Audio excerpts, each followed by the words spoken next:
This is the book Beats Depression by David Hinds from 2001, and this is chapter 19, Seasonal Affective Disorder, SAD SAD.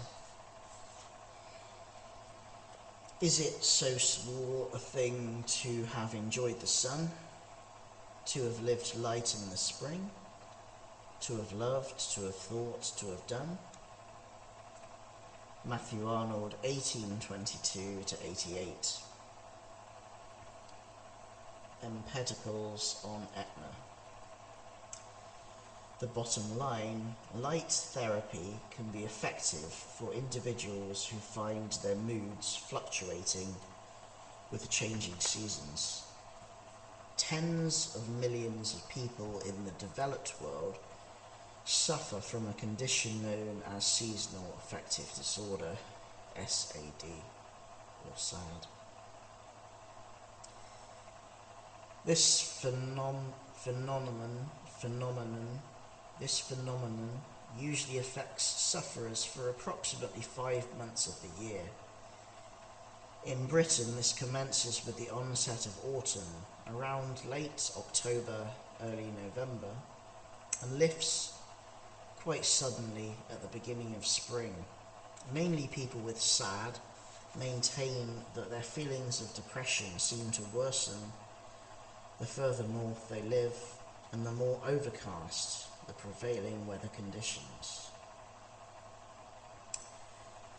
Some experts believe that the very high rates of suicide in northern countries such as Sweden, which has the highest rate of suicide in the world, may be due to the SAD phenomenon. However, I have not seen any conclusive evidence to support this theory. SAD symptoms include many of the usual symptoms of depression: decreased libido, lethargy, and social withdrawal.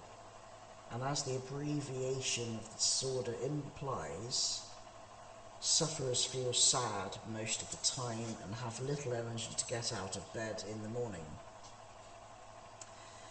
Many experts believe SAD to be caused by disruption to the human body clock, the circadian rhythm that coordinates our awareness of day, waking time, and night, sleeping time. The pineal gland inside the brain produces the hormones serotonin, the feel-good substance, moderated in treatment for depression by drugs such as Prozac, and melatonin, the hormone that regulates our waking and sleeping cycles and our reproductive cycle. SAD should not be confused with the usual winter doldrums. Some people with this condition may suffer insomnia so severely that they have problems trying to maintain their efficiency at work.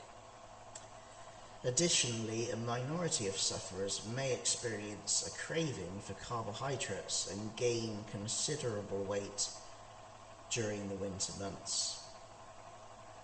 Unfortunately, spending more time outside during daylight hours will not necessarily bring relief to SAD sufferers. However, light therapy has been shown to be the most effective solution for individuals who find their moods fluctuating with the changing seasons, and it is widely available in specialist clinics.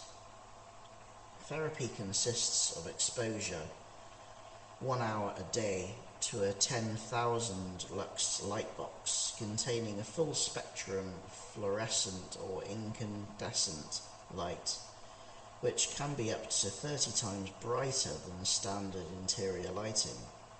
Treatment is normally recommended to commence early in November and to end during the month of March, but times for treatment may vary depending on where you live.